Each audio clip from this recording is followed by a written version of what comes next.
Aegon now ruled 2 of the 7 kingdoms, but he would no longer be able to take the rest piecemeal. For the first time in thousands of years, the kings put aside their squabbles and joined forces against a common enemy. My ancestor, King Loren of House Lannister, was head of the wealthiest family in the 7 kingdoms.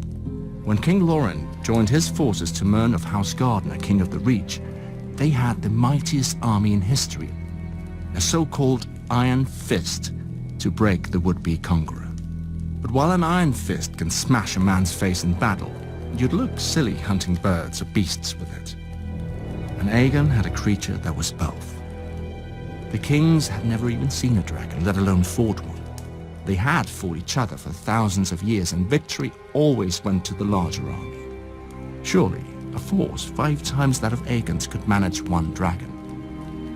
But Aegon arrived with 3. Still, the Lannisters and Gardeners hoped for victory. The battlefield they chose was a wide plain with firm ground and clear skies, perfect for archers and mounted cavalry. But neither of the kings spared a thought for why the ground was firm. There had been no rain for a fortnight, which meant all the wheat and grass on it were bone dry. Perfect for dragons. At first, the kings looked like they would emerge victorious. When the horn blew for battle, their armies swept around Aegon's flanks, and their iron fist of mounted knights smashed through his center before the dragons could even enter the fray.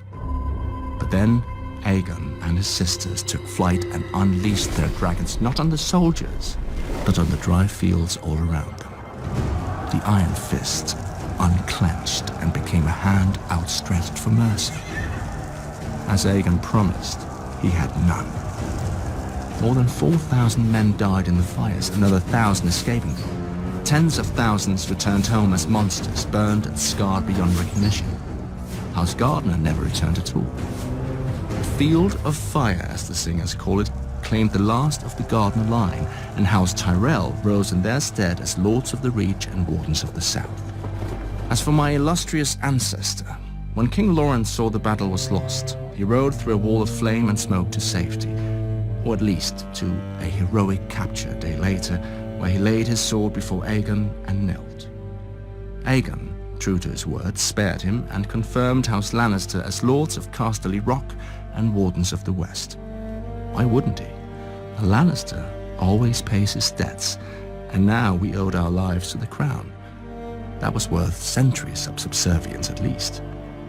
Besides, Aegon had a fetish for collecting swords, not heads. He added Lawrence to the pile his men had retrieved from the Field of Fire and sent them back to the Aegon Fort.